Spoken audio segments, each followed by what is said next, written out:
4 años han pasado desde que El Salvador se convirtió en el primer país en adoptar el Bitcoin como moneda de curso legal. Pese a que el precio del criptoactivo llegó a niveles históricos con el regreso de Donald Trump a la Casa Blanca, la semana pasada la Asamblea Legislativa de la Nación Centroamericana modificó 6 artículos y eliminó otros 3 de la llamada Ley de Bitcoin.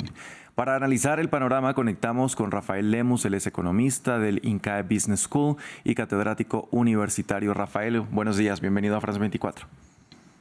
Sí, buenos días, un gusto compartir con ustedes. Rafael, es particular lo que ocurrió en El Salvador porque en la redacción la normativa deja la expresión de curso legal y lo que elimina es la palabra moneda. ¿Qué significa esta figura? A ver, en realidad lo que se está haciendo es eliminar la facultad de moneda de curso legal. El Bitcoin ya no es moneda de curso legal en El Salvador. Se ha limitado ahora a transacciones entre privados y de manera voluntaria y sin participación del gobierno, excluyendo al gobierno de todo tipo de riesgo, que ese es el fin de esta reforma. Básicamente es como retornar antes de la vigencia de esta ley del año 21, porque antes de eso las operaciones eran voluntarias entre privados, sin participación del Estado. Pues básicamente es retornar a ese punto antes de la ley. Eso es en esencia. Ahora, Rafael, ¿qué implica esta modificación para los ciudadanos y empresarios? ¿Qué diferencia van a sentir en el día a día? A ver, lo primero es que los salvadoreños, los ciudadanos y los empresarios ya habían de alguna manera desechado esta moneda en términos de su uso. A ver, un activo que se utilice como moneda de curso legal se tiene que usar en sus transacciones diarias por los ciudadanos. Eso ocurrió al arranque de la medida, pero porque el gobierno facilitó regalando $30 por persona los que bajaran la aplicación para hacer uso en la billetera Sachivo Wallet. Pero en el camino los ciudadanos se fueron dando cuenta de la volatilidad y sobre todo de la baja del precio del Bitcoin respecto del dólar, vieron los riesgos y además hay un buen porcentaje de la población que no tenía condiciones, en el sentido de que no tenía un aparato celular inteligente para bajar la aplicación, además es que estuviera funcionando en línea, o sea, con plan de datos. Esas restricciones hizo que más del 50%, sobre todo los de menos ingresos, quedara excluido de esta moneda de curso legal. Es decir, había problemas estructurales y además la billetera del gobierno fue un verdadero fracaso, fue con bastantes irregularidades, se robaban los datos de la gente, le robaban el dinero, es decir, funcionó mal la billetera que el gobierno instaló y eso le creó además, digamos, ese rechazo también de la población, además de los problemas estructurales que he indicado. Creo que fue un proyecto que como moneda de curso legal fue mal gestionado y no estaban las condiciones en el país y en realidad fue un fracaso que la población lo rechazó a tal punto que las últimas encuestas eso lo están usando ya menos del 5% y justamente de manera voluntaria y en unos puntos de transacciones bien específicos. Hay una zona en la playa donde antes de la ley ya se transaba ahí, etcétera. Rafael, ¿qué significa esto para el gobierno? Estos motivos que usted mencionaba son también las razones por las cuales decidió abandonar este criptoactivo justo cuando estaba en uno de sus mejores momentos. A ver, lo que ocurre es que yo diría que hay como un antecedente que no hemos indicado y es el siguiente. El gobierno en Navidad logró un acuerdo con el staff del Fondo Monetario y ahí hay 4 áreas de reformas para un programa que será aprobado en las próximas semanas por el directorio del fondo que incluye condiciones previas de cumplimiento del gobierno. En esas 4 áreas está la área de activos digitales y ahí básicamente se le pide lo que ha hecho y es que el gobierno se salga de los riesgos de los criptoactivos, que las operaciones de Bitcoin sean voluntarias entre privados y que además ya no se puede incluso pagar los impuestos con cripto o con Bitcoin, sino solamente con la moneda de curso legal de hecho que es el dólar. Es decir, las reformas de los compromisos con el fondo en esta parte es que el gobierno disminuya los riesgos en disposición al operar con Bitcoin y dejar esto a una cuestión voluntaria entre privados. Y el otro tema es que la área de inversiones voluntarias entre privados siempre va a estar vigente. O sea, si alguien quiere invertir, va a seguir, pero no en una billetera como la Chivo del gobierno, sino las internacionales. Rafael, actualmente, ¿cuál es el estado de la economía salvadoreña y realmente el Bitcoin ha ayudado a transformarla en este tiempo?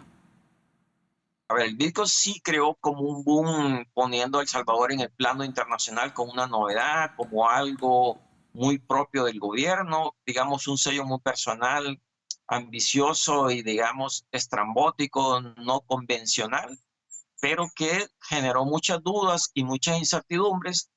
Y además acordémonos que pasó aquella toda crisis de la criptoinvierno, después vinieron los criptofraudes, entonces todos esos desplomes fueron creando como ese ambiente de que no era algo estable. Y de hecho, los que en algún momento El Salvador empezó a comprar, esto estaba ya llegó a tener como los $40,000, pero cayó abajo de 20,000 y hoy ha rebotado más de 100,000, pero eso ilustra la volatilidad del Bitcoin, la inestabilidad, porque es un activo de especulación, no es un activo propio como moneda de curso legal.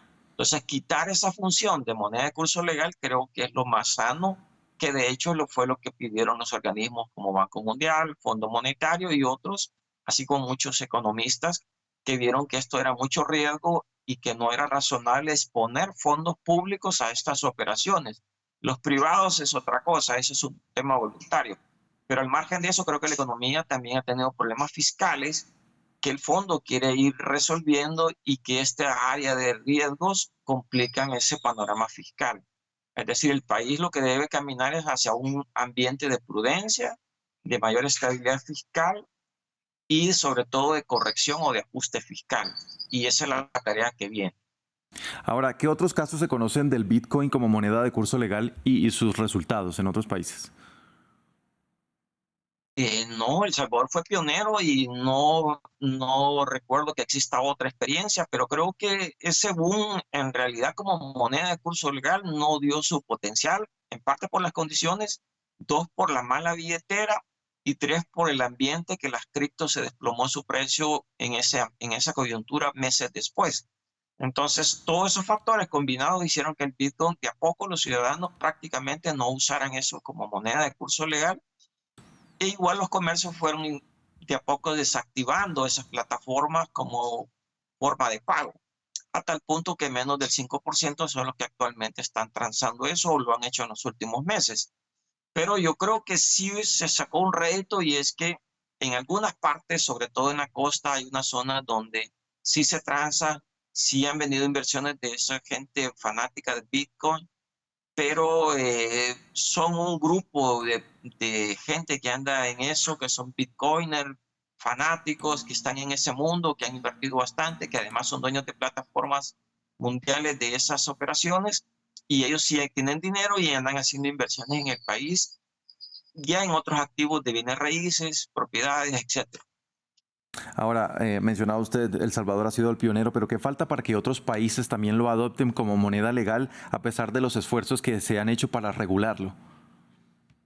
Que a ver, yo creo que ese es un tema bien crítico porque el Bitcoin es un activo de inversión especulativo. Forzarlo a usarlo como moneda de curso legal es exponer a los ciudadanos a que experimenten esa volatilidad de sus transacciones. O sea, un día puede subir 2,000, 3,000, 5,000 o caerse 2,000, 3,000, 4,000 el precio. Entonces, esa volatilidad no es muy propia de una moneda de curso legal. Yo creo que lo importante es tener una moneda estable y esa estabilidad solo se le da a la solidez de la economía. Entonces, yo no impulsaría o promovería que se use Bitcoin como moneda de curso legal porque implícitamente es un activo de inversión especulativo, que es muy volátil y no es adecuado como moneda de curso legal. Bien, era Rafael Lemus, economista y catedrático universitario. Muchas gracias por acompañarnos con el análisis aquí en France 24. A orden, que estén bien. Y de esta manera vamos a hacer una breve pausa, pero ya regresamos con más noticias. Esto es Directo América.